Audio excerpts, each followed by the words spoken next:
Hello everyone, welcome back to magnet brains. मैं हूं स्वाति, आपकी इंग्लिश एजुकेटर। हम पढ़ रहे हैं क्लास 5 मैरीगोल्ड, जो इंग्लिश लिटरेचर बुक है, उसके एमसीक्यूज देख रहे हैं हम। Now we are going to start with unit 6। Unit 6 में जो हमारी पोम है उसका नाम है क्लास डिस्कशन। क्लास डिस्कशन एक तरीके से एक बहुत सिंपल पोम है, लेकिन वो ये बताता है कि हर कोई इंट्रोवर्ट नहीं होता। It is not necessary that हर कोई chatterbox हो. There are people who are silent, but at the same time they are listening to you, they are observing everything. So पहला क्वेश्चन हमारे पास है, Who is the poet of this poem class discussion? इसके poet कौन है? Remember writers, poet, authors, ये सब बहुत important question है, ये हमेशा याद रखना. So इसके आंसर क्या है इसका? Gervais Finn. Gervais Finn. In the poem Jane is a, इस पोम में जो जेन है वो कौन है? वो एक बॉय है, गर्ल है या टीचर है? She is a girl. What activities was going on in the class? अब ये तो पोम के नाम से ही समझ में आ रहा है कि डांसिंग हो रहा था, ड्राइंग हो रहा था या डिस्कशन हो रहा था. एक डिस्कशन चल रहा था, किसी बारे में एक डिस्कशन चल रहा था. नेक्स्ट है, what is the meaning of discussion? Discussion का मतलब क्या होता है? किसी एक पर्टिकुलर टॉपिक में जब आप एक ग्रुप में बात कर रहे होते हो उसको हम कहते हैं डिस्कशन. थ्रोइंग डिस्क, डिस्कशन का मतलब no. Singing in a group, no. Playing with friends, no. The answer is talking together in a group on a single topic. किसी एक पर्टिकुलर टॉपिक में एक ग्रुप में उस बारे में बात करना. Next is, Who was the quiet one in the class? Class में सबसे ज्यादा शांत कौन था? कौन चुप था? हरी, जेन, फिलियस फॉग या बार्बर? The answer is जेन. जेन सबसे ज्यादा शांत बैठी हुई थी. Why was Jane quiet in the class? जेन क्यों क्वाइट थी क्लास में? क्योंकि उसको बहुत डर लग रहा था अपने ओपिनियन को एयर करने में, मतलब अपने ओपिनियन को बताने में उसको डर लग रहा था. She hated the noise. उसको नॉइस शोर पसंद नहीं था. She did not like the activity. उसे एक्टिविटी अच्छी नहीं लगी. She was quiet by nature. वो यहाँ पे quiet नहीं, ये quiet हो जाएगा. She was quiet by nature. उसका नेचर ही था जिसमें वो quiet रहती थी. So the answer will be D. What is the answer? She was quiet by nature. Now complete the given lines from the poem. We all aired our opinions, but from you we. हम सब ने जो है अपने जो opinion है उनको बताया. एयर करना का मतलब होता है उनको डिस्कस किया. But from you we barely heard, always listen, hardly speak. So poem के हिसाब से the answer is A. From you we barely heard, मतलब हमने hardly तुमसे कुछ सुना. Complete the given lines again. You sat and stared in silence, surrounded by the chatter, surrounded by other kids, doing your own work. Surrounded by the chatter मतलब तुम चुपचाप silence में बैठी हुई जबकि तुम्हारे आसपास बच्चे इतनी बात कर रहे हैं. Choose the correct synonym. अब आपका वर्ड है barely. barely का मतलब होता है hardly any. The answer will be easily no, uncover no, hardly. Frequently भी नहीं होगा. इसका आंसर हो जाएगा hardly. जैसे कि मैंने barely कुछ खाया था, मतलब मैंने hardly ना के बराबर खाया था. Stare का सिनोनिम क्या हो जाएगा? Stare करना, घूरना. Peep, peep का मतलब होता है जैसे किसी जगह से, छोटी सी जगह से जल्दी से देख लेना. Glance मतलब एक लुक देख लेना.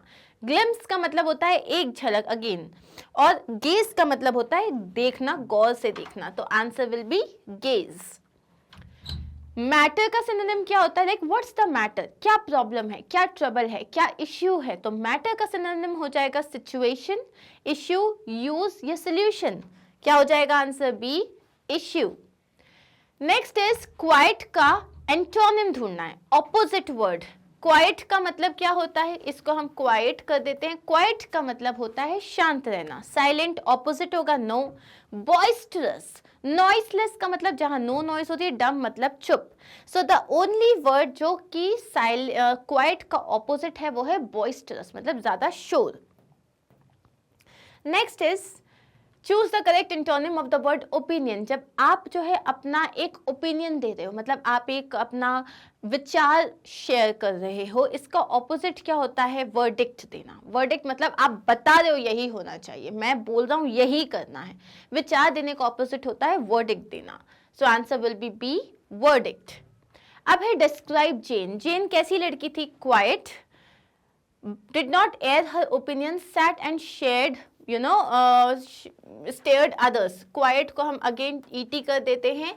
सो क्वाइट का मतलब होता है वो चुप थी, वो अपनी बातें नहीं बोलती थी, लेकिन वो मतलब बैठे बैठे सबको देखती रहती थी, बहुत बातों नहीं थी। टॉकेटिव, एयर्ड हर ओपिनियन ऑलवेज, एक्टिव स्पीकर, हमेशा बात करती रहती थी, नहीं। Quite, expressive, did not let anyone speak, मतलब क्वाइट थी, चुप थी, एक्सप्रेसिव थी, किसी को बोलने ही नहीं देती थी, नहीं।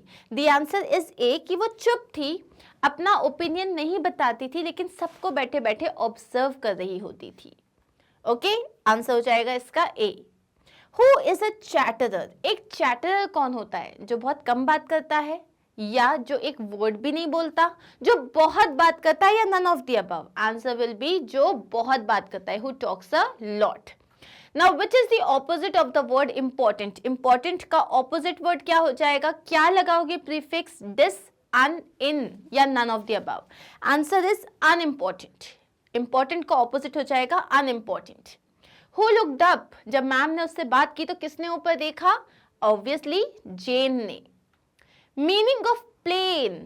Plain का मतलब क्या होता है? Clear, साफ, हियर यहाँ, मेकिंग समथिंग कुछ बनाना या तोड़ना किसी चीज को।